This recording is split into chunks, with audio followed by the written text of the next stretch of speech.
Essa semana eu recebi umas fotos pelo Instagram de umas lesões muito parecidas com a varíola do macaco. Essa doença que chegou no Brasil e que tem assustado tanta gente. Vamos falar sobre isso? Vem comigo nesse vídeo que você vai saber mais.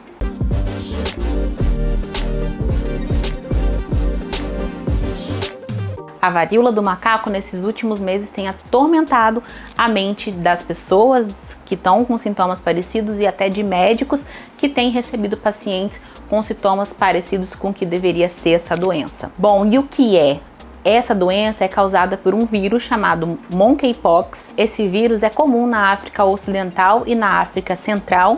Ele lembra a varíola que a gente tinha em 1970, 1960, circulando no Brasil. Hoje em dia a varíola já não existe mais, desde 1980 a varíola está extinta no Brasil graças à vacinação, aos cuidados que o Ministério da Saúde teve. E ela é transmitida, esse vírus, Monkeypox, ele é transmitido por macacos, por animais, principalmente foi encontrado em macacos. Então ficou esse nome, né, varíola dos macacos. Entretanto, a gente não precisa extinguir os macacos por conta disso, por favor. E como começa essa doença? Bom, a pessoa pode já estar infectada e não apresentar sintoma algum entre 7 e 14 dias. Depois disso ela pode começar com febre, suor noturno, dor no corpo, aparecimento de ínguas, e 1 a 3 dias depois desses primeiros sintomas, que são sintomas comuns, né, de qualquer virose, ela pode aparecer com lesões na pele. Como que evolui essas lesões na pele?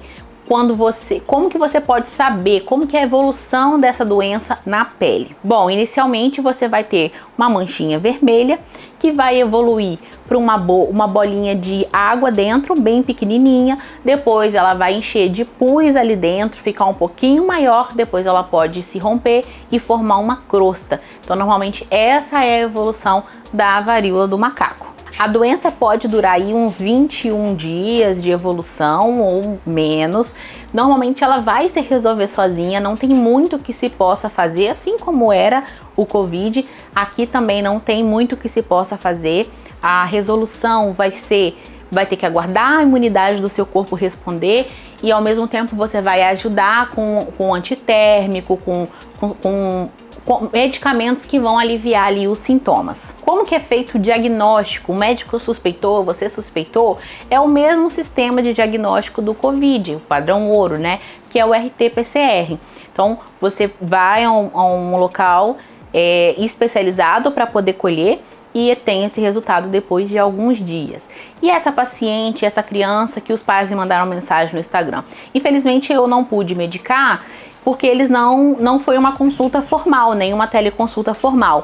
E então eu suspeitei e pedi que fosse até a emergência ou até o pediatra dessa criança para que pudesse ser investigado de uma melhor forma. Normalmente tem uma evolução boa, principalmente nas crianças, não evolui para morte, não evolui para internação em CTI, em UTI, nada disso, mas precisa ser tomado um cuidado, precisa ser acompanhado de pertinho para poder ter essa evolução boa. Tem alguns mitos que têm rondado a mente das pessoas, né, da população, por exemplo, que é um vírus transmitido por mosquito. Isso não é verdade. Também não é verdade que o macaco precisa ter contato com um macaco para poder pegar a doença.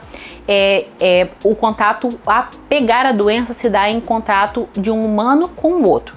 Se você tem contato com uma gotícula de saliva, com fluidos do ser humano contaminado, por exemplo, o conteúdo da bolha que ele tem na pele, se você dorme na mesma cama, se você tem contato direto, convive todo dia com uma pessoa que está contaminada, e isso que vai fazer você pegar essa doença. Um pânico foi gerado achando que ia ser uma doença tão grave quanto o Covid, ou que precisaria das mesmas medidas de prevenção do Covid, e também isso não é verdade. É uma doença muito menos letal, uma doença que não mata tanto igual o Covid, e uma doença que realmente pode ser transmitida da mãe para o feto, porém com uma boa evolução. A transmissão desse vírus ela é muito mais difícil do que a do Covid. A do Covid é uma transmissão muito fácil, não é o que acontece na varíola do macaco. E é engraçado porque tá todo mundo tão paranoico com essa varíola do macaco. Eu até contei lá no Instagram essa história que minha irmã, minha sobrinha estava com molusco. E aí minha irmã, não tenho como tirar, porque eles moram nos Estados Unidos. Minha irmã levou um médico especialista para poder fazer o tratamento. E ele botou ácido na menina, em todos os moluscos da minha sobrinha.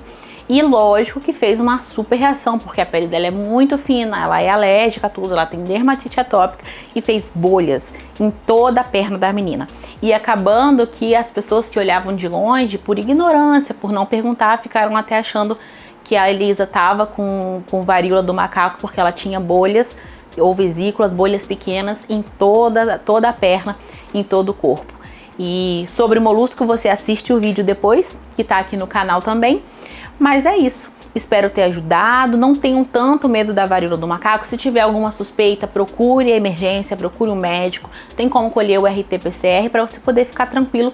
E se for mesmo, caso você seja uma das poucas pessoas que ainda são poucas pessoas que estão pegando isso no Brasil todo, você trata de forma correta, aliviando os sintomas, com acompanhamento. Até o próximo vídeo.